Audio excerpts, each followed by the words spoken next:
A lot of the clubs at UBC, you don't really have to like go through an application process, unlike Blog Squad where you had to apply for something and then getting in was like great, and then it's like now you're a part of this thing that you applied for and you're in it. It was relatively easy, it was like kind of like easing myself into the community. You got to meet so many new people. You get to read a lot of fresh perspectives on first year topics. This whole idea that as students we had the power to influence other people, to give other students a glimpse of maybe what UBC is like, what we have to offer here. I blogged about things that I was really curious about, like what the atmosphere was in residence and what classes are like and how to study. Mainly first year events that were relevant to first year. Some of my challenges of first year. So I guess some of the struggles that I faced and some of the problems that I faced as well, and how I just overcame the problems. Listening to other people telling their stories kind of influences how you can tell yours, because that's kind of what you're doing.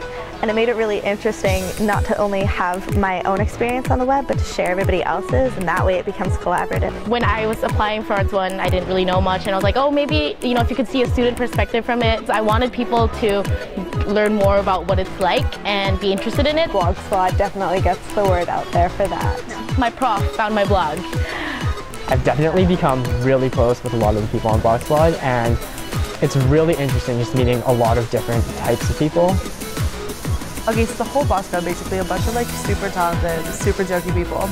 But then Blog Squad was kind of like what solidified our friendships, which was really, really cool. And I definitely think I'm going to stay in contact with some of these guys, so. By far my favorite experience through Blog Squad was the SLC, which is the Student Leadership Convention. And then being able to blog about the experience, because that was sort of like a reflection step, and that really made the experience more worthwhile.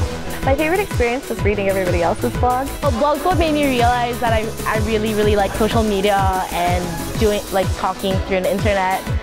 I don't think I would have known about a lot of the services at UBC if not for Blog Squad. The Blog Squad opened a lot of windows and doors for other opportunities. It's a really good leadership opportunity. It sets you out there. I can join all these other clubs and meet all these other people just like I did here.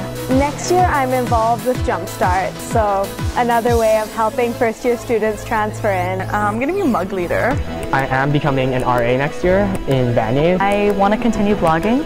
Just even looking back at my first posts, I can see how much I've changed already. Like, I don't know, it's been a completely different experience, so I definitely want to keep to thrive blogging. I really enjoy it. Like, I've come to find that like we found the love of writing, so that's really fun. So maybe continue, maybe not. We'll see. It's been a great experience though. It's awesome. So I was at a chemistry exam and there's this one girl and she's like, "Are you on the Blog Squad?"